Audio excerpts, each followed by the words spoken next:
love should feel good.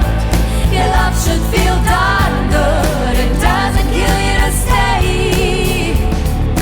Don't you know that love should feel good? Your love makes you feel good. It doesn't meet you halfway. Isabelle, j'aime ça quand tu nous fais découvrir peut-être de nouveaux talents. J'adore Ils sont cette pas sur notre chanteuse. radar. Non, puis c'est difficile de ça. Tu sais, on parle de découvrabilité. Là. Oui. C'est dur pour la musique québécoise. Anour, c'est une femme qui est originaire de la Syrie, mais qui est de Syrie, mais qui est ici depuis tellement longtemps, établie à Montréal depuis presque toujours. Bienvenue à l'émission, Anour. Merci, Bonjour. merci beaucoup. Ce qui est fantastique, c'est qu'il y a un nouvel album qui est sorti la semaine passée, puis il y a une session d'écoute demain. Donc, c'est officiellement le lancement. Comment c'est de lancer un album dans le contexte actuel de 2026? Oh, mais c'est incroyable parce que maintenant, c'est tellement difficile pour les artistes. Moi, mon histoire, je trouve que j'étais chanceuse d'avoir cette opportunité parce que c'est vraiment une opportunité que je connais personne dans l'industrie qui a eu une opportunité aussi forte. J'ai eu l'opportunité de travailler avec Martin Klein, Dominique Messier, tout l'entourage de Céline aussi, les musiciens qui travaillent sur l'album, c'était vraiment incroyable. Mais c'est rare d'avoir les musiciens de Céline Dion. Je veux dire, on peut se péter les bretelles quand même. Là. Oui, moi, je n'arrive pas à croire encore que c'est ma vie. Mais qu'est-ce que tu avais envie de nous raconter? Parce que j'imagine que d'être né à Damas, ça a une signification particulière quand même.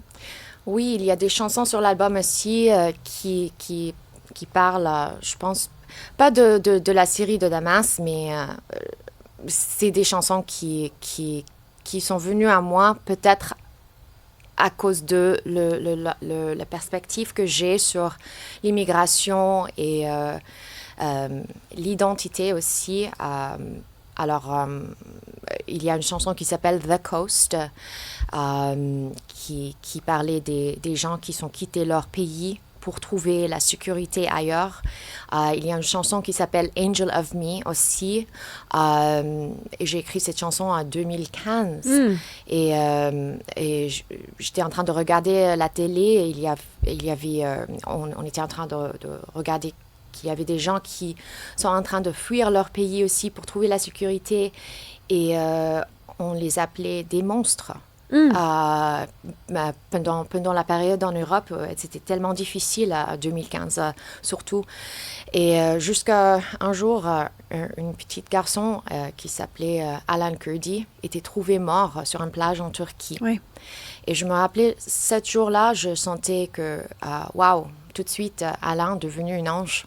Alors, les paroles de Angel of Me, par exemple, c'est « When I'm alive, I'm your monster, and when you find me dead, you'll make an angel of me. Vivant, mort, je suis votre monstre, et Mort, je suis vivant, votre je suis ange. votre monstre, et vivant, mort, je suis Votre ange et exactement, vivant, votre désolée, monstre, merci. oui. Exactement. Mais il y a cet ancrage-là qui se ressent dans les textes. Il y a beaucoup d'influence aussi, j'ai l'impression, dans la musique, parce que tu as une sonorité unique, mais j'ai l'impression qu'il y a plusieurs chanteurs au cours de ta vie qui t'ont inspiré. Oui, ma mère était une pianiste. Mon père était un acteur et un metteur en scène. Donc, il y avait du aussi. talent dans la famille. Oui, encore, j'étais chanceuse de grandir dans cette famille.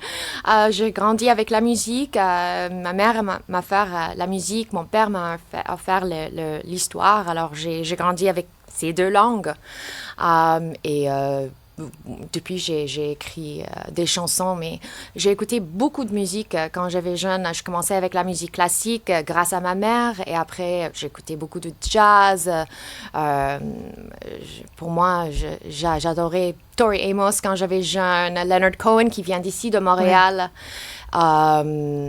Ces paroles, je dis toujours, sont comme un prier. Oui, comme une prière. Prière, Ouais. plus que juste des chansons. Et voilà. Comment, toi, ça s'est passé, ton histoire d'immigration? Est-ce que tu l'as senti? Tu sais, c'est très dramatique ce qu'on a entendu, ces histoires en Europe. Je me rappelle du World Press Photo aussi qui ont mis ces histoires-là en lumière. Mais toi, comment ça s'est passé de ton côté? Moi, j'étais plus chanceuse. Je suis venue ici juste pour aller à l'université et pour l'immigration standard. On n'a pas fui La guerre. Même la guerre. Mais on a vécu quand même l'histoire avec la peuple syrienne, parce que ça fait partie de nous. Même si je me sens montréalaise et canadienne aujourd'hui, tellement mes origines sont syriennes, alors je vais toujours avoir cette connexion avec la partie. Et ton français, je dois dire, est impeccable. Honnêtement, je trouve la français tellement dur jusqu'à aujourd'hui. J'essaie toujours d'améliorer mon français. Je sais que ça va arriver un jour, mais je fais pour le mieux pour l'instant. Mais c'est très, très bien. J'ai envie qu'on écoute d'ailleurs une autre pièce qui s'intitule I Am. Allons-y. I'm the watch and I am what you fear. I'm all that you know, I am digital art and my pixelated heart. Quelle identité claire, identité artistique trouvée. Est-ce qu'il y a plusieurs dates de concert ensuite?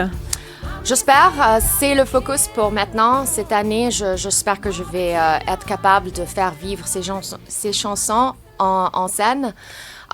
Et je vais bien sûr mettre toute cette information sur mes réseaux sociaux, site web, etc. Anour, merci d'être passé. Bravo. Bonne session d'écoute demain au Studio Piccolo. C'est pas rien. Les musiciens de Céline Dion, c'est pas pour rien qu'ils t'ont choisi. Tu as tout un talent à découvrir. Merci d'être passé à l'émission. Merci à vous. Un plaisir, une belle rencontre. Anour, merci Isabelle, Alexandre et vous tous d'avoir été là encore une fois ce matin. Passez une belle journée tout le monde. On refait ça demain dès 6 heures.